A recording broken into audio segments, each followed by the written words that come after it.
Hello, welcome to my channel.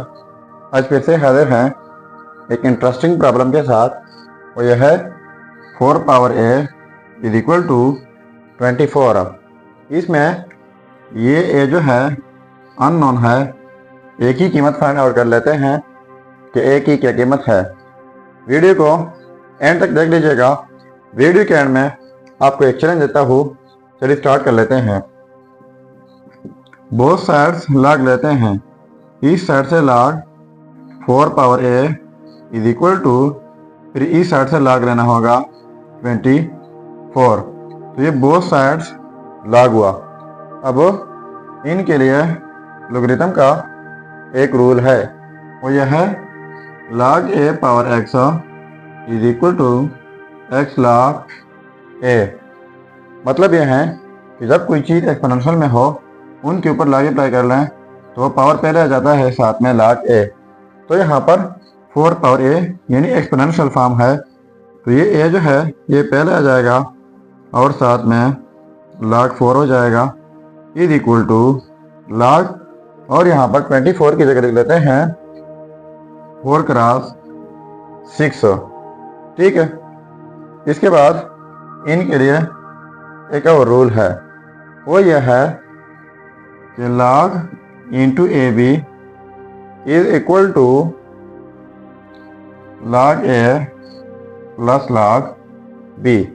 यानी दो number product में हो उनके ऊपर log अप्लाई कर लें तो यही log दोनों नंबर के साथ स्प्लिट किया जाता है log a plus log b, और बीच में प्लस आ जाता है। तो ये हो जाएगा a log 4 is equal to, दो नंबर प्रोडक्ट में हैं इस तरह, तो इस तरीके से इनको स्प्लिट करना होगा। तो ये हो जाएगा log 4 प्लस log 6। ठीक हुआ। अब बोथ साइड्स डिवाइड कर लेते हैं log 4 से। इस साइड से डिवाइड बाई log 4, फिर इस साइड से डिवाइड करना होगा log 4 से। ठीक है। तो ये log 4 और ये कैंसिल आउट जाएंगे, तो यहाँ पर रह जाएगा a इज इक्वल टू, अब इस log 4 को स्प्लिट कर लेते हैं। कैसे?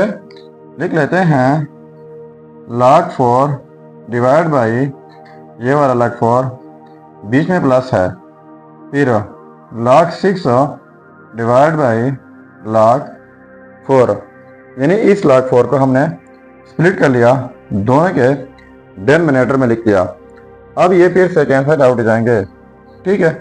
सो ये हो जाएगा a इज इक्वल टू, इनकी जगह हो जाएगा 1 plus log 6 divide by log 4। तो इनके लिए अब एक और रूल है, वो ये है कि log to the base a argument b is equal to log b by log a। तो मतलब यह है कि जब log to the base a argument b हो तो यही log बेस के साथ अलहदा लिखा जाता है, आर्गुमेंट के साथ अलहदा, बीच में डिवीजन आ जाती है। तो हमारा क्वेश्चन इस फॉर्म में मौजूद है, तो इस तरीके से इनको हम लिख सकते हैं। तो देखो a is equal to 1 plus, अब इनके लिए पहले a की log हो जाएगा। अब log 4 है यानी log a, तो a बेस की जगह है, तो यहाँ पर ये वाला 4 बेस की जगह आ जाएगा। अब log 6 है यानी log b, तो b आर्गुमेंट की जगह है, तो यहाँ पर 6 आर्गुमेंट की जगह आ जाएगा। सो ये रहा हमारा फाइनल रिजल्ट। अब अगर इसी रिजल्ट को हम चेक करना चाहें कि वाकई ये रिजल्ट ठीक है या गलत हो, तो यहाँ पर मेन प्रॉब्लम में a की जगह ये रिजल्ट पुट करके अगर ये 24 के इक्वल आता है तो ये रिजल्ट ठीक होगा। चलिए अब चेक कर लेते हैं। देखो यह है रिजल्ट, अब चेक कर लेते हैं।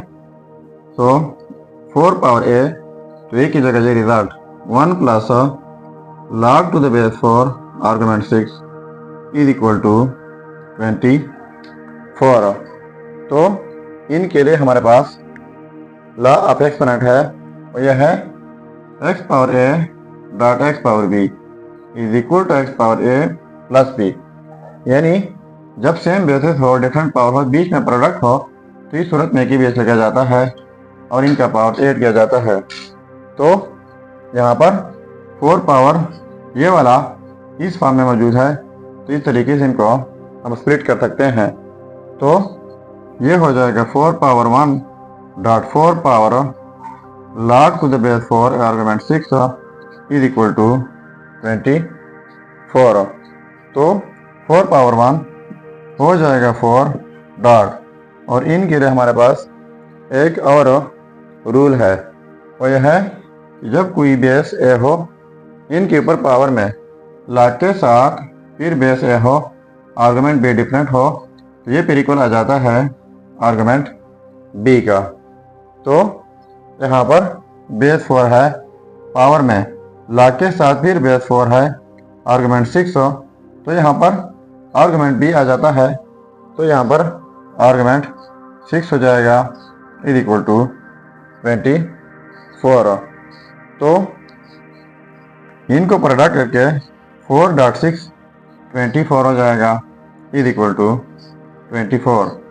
तो देखो ये आपस में सेम आ गए, तो इसका मतलब ये हुआ ये रिजल्ट 100% ठीक है। अब आपके लिए चैलेंज यह है कि 2 power x is equal to 10। ये आप खुद सॉल्व करके ज़रूर कमेंट कीजिएगा। ये था हमारा प्रॉब्लम। अगर चैनल पर नया है तो सब्सक्राइब कीजिएगा। मिलते हैं नेक्स्ट वीडियो में। अल्लाह हाफिज़।